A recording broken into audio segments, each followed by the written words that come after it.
warbayni sheegaya arag Soomaaliyeed danahay dad oo xogaa maskaxda tabcaanka been ugu jira hadda ku kumitiye soo qorayaan ku hadda dabcan dib annaka channelkeed u soo xirmay la fiidiyooyinkii hore daawada la waxaan ka hadalnay ogyihiin la shay way soo qorayaan meeshaan carab naceeba ka socota carab baa la nacab yahay وكذا الله يففي صفر طاوة البعك وفيديو بس قصة طوبان ميشان دينتا لو سو صعدا دينتيا لو سو صعدا عرب لغا ما هاد الظهر كا وعنوفك وقطفها الله هضلم بيبا تاقني ما فهمتي والعرب تسي اسكو كشهادات اكتهين سيدا الله اسكو رفاتا لأوكياي آخر الله اسكو درا سيدا الله اسكو رفايو والله اسكو عاينيو هيا أنيقا آزا حنان I'm classy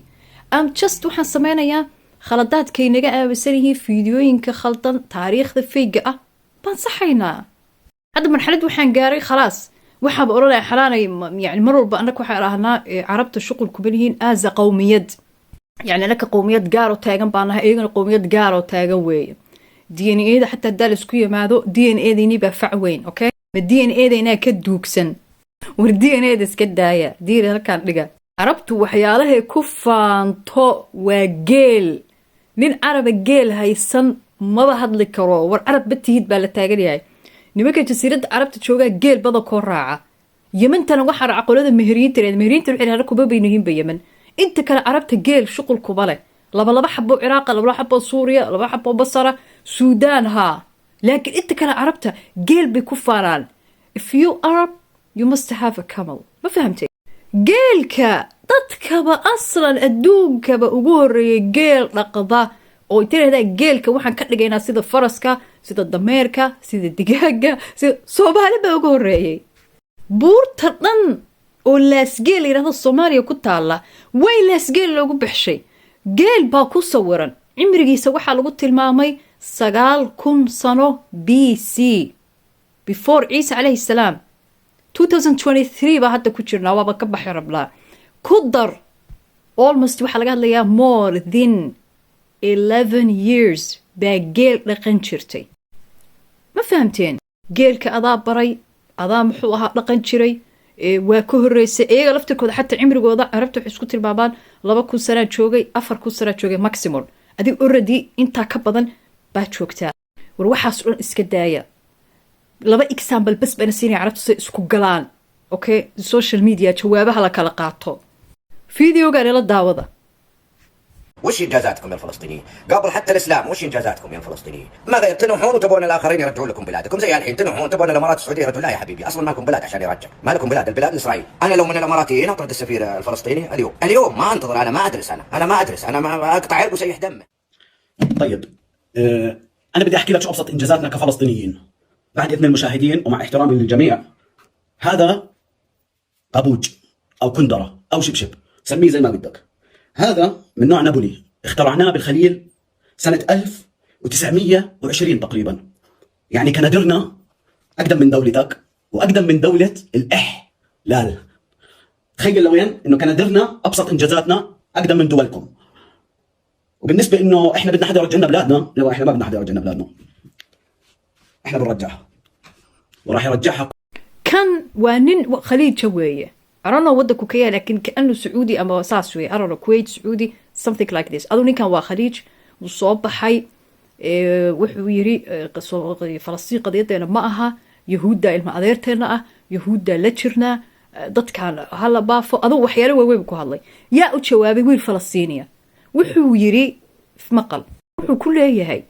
كبوا لصوب حي صندلة أوكي وحويري كبتان كل 920 بفلسطين با سميسي وياشي با دوكا كياني وحساس يري ما فهمتي سو كابتن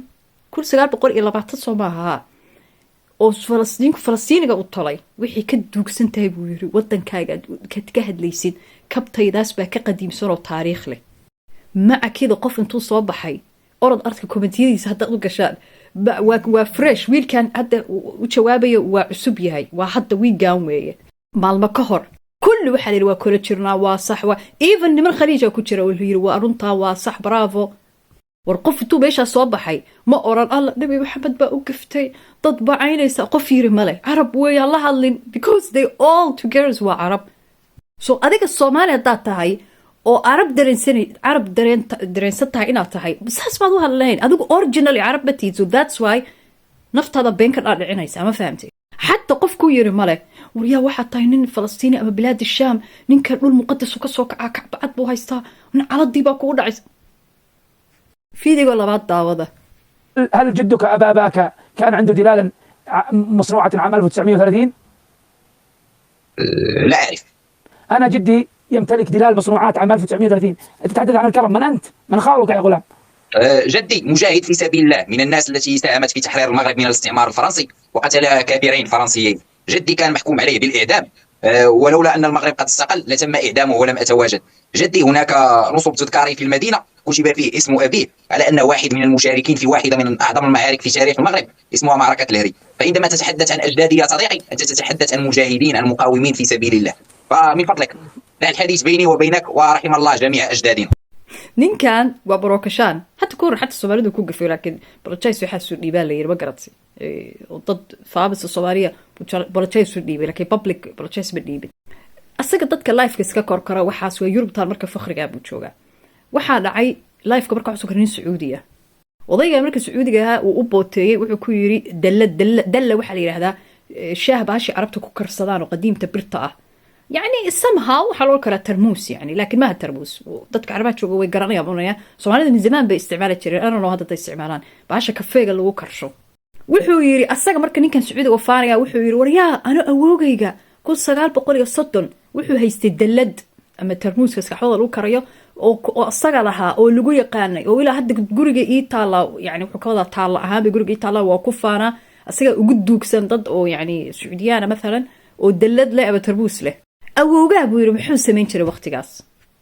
muxuu ugu jawaabay saa aragteen okiyaaluhu u siibtay wuxuu ku yiri saaxiib aniga awoogay waagaas Morocco ya waxaan isla dagaalayna Faransiis adduun isticmaar awoogay laba nin oo xataa Faransiis ee dadka skaalada budilay oo dhulkayga xoog ugu yimid oo rabay inuu guubaystaan hadhowna awoogay alxamdulillah xorriyadii Morocco la qaatay wali awoogay waxa lagu xukumay in la dilo anigu marka ma joogi lahayn buu awoogay hadaa la dili lahaa awoogayna ilaa hadda taalooyin dhan buu ku sawirayna magaciisa ku jirtaa dadka oo u soo dagaalamay wadankiisa marka awoogay nin wuxuu ahaa oo yani maxaa la yiraahdaa daafac aan alwatan oo mujaahid ah okay so halkan maxaa laga wadaa awoogiisna ya komitiyada xataa ku jirtay awoogiisna tarmuusyo aroorsan jiray raaci tarmuus weeye kana waxa la yiri waa raaci muxuu ahaa dagaal iyo adduun buu jiray marka ma isku cid ba saasa la isku jawaaba saaxiib as a taariikh example weeye so take it easy isdajiya shaqo wax shaqadaada ahayna dhex gelin